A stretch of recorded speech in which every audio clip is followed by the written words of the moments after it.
ആലപ്പുഴ അമ്പലപ്പുഴ ജില്ലാ ഡിവിഷനിലെ സ്ഥാനാർത്ഥി നിർണയത്തിൽ പ്രതിസന്ധിയിലായി കോൺഗ്രസും. AR കണ്ണനെ സ്ഥാനാർത്ഥിയായി കോൺഗ്രസ് പ്രഖ്യാപിച്ചതോടെ സ്വതന്ത്ര സ്ഥാനാർത്ഥിയെ മുസ്ലിം ലീഗും പ്രഖ്യാപിച്ചു. സ്ഥാനാർത്ഥിത്വത്തിൽ തഴഞ്ഞതിനെതിരെ യൂത്ത് കോൺഗ്രസ് ജില്ലാ അധ്യക്ഷൻ MV പ്രവീൺ ഫേസ്ബുക്ക് പോസ്റ്റുമായി എത്തുകയും ചെയ്തു.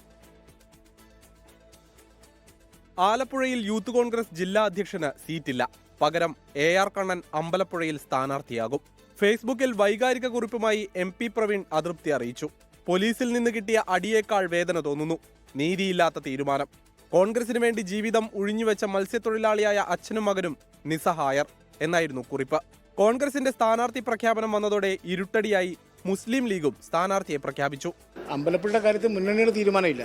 കോൺഗ്രസ് ഏകപക്ഷീയമായ തീരുമാനം പ്രഖ്യാപിച്ചു. അതിൽ നമുക്ക് വിഷമമുണ്ട്. ഞങ്ങൾ കഴിഞ്ഞ കുറേ ദിവസങ്ങളെ ചർച്ചയിലായിരുന്നു. അപ്പോൾ കോൺഗ്രസിൻ്റെ പ്രാദേശിക നേതാക്കന്മാരാണ് ചില പ്രശ്നങ്ങൾ ഉണ്ടാക്കിയിട്ടുള്ളത്. അതായത് ജില്ലാതലത്തിലുള്ള പ്രശ്നങ്ങളൊന്നുമില്ല. അത് പാർട്ടിയുടെയും UDFിൻ്റെയും നേതാക്കന്മാർ, സംസ്ഥാന നേതാക്കന്മാർ പറഞ്ഞ് പരിഹരിക്കുമെന്നാണ് പ്രത്യാശിക്കുന്നത്. തങ്ങളോട് ആലോചിക്കാതെയാണ് കോൺഗ്രസ് സ്ഥാനാർത്ഥി പ്രഖ്യാപനം നടത്തിയതെന്ന് ലീഗ് പറയുമ്പോൾ ജില്ലാ UDFിലെ പ്രശ്നങ്ങൾ കൂടിയാണ് പുറത്തുവരുന്നത്.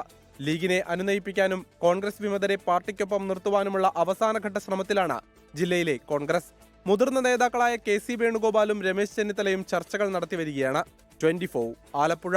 ലോകത്തെവിടെയായാലും ഏത് സമയത്തും 24 വാർത്തകളും ഓഗ്മെന്റഡ് റിയാലിറ്റി പാക്കേജുകളും എക്സ്പ്ലെയിനറുകളും വിശദമായി കാണാൻ ഞങ്ങളുടെ YouTube ചാനൽ നിങ്ങൾക്ക് സബ്സ്ക്രൈബ് ചെയ്യാം.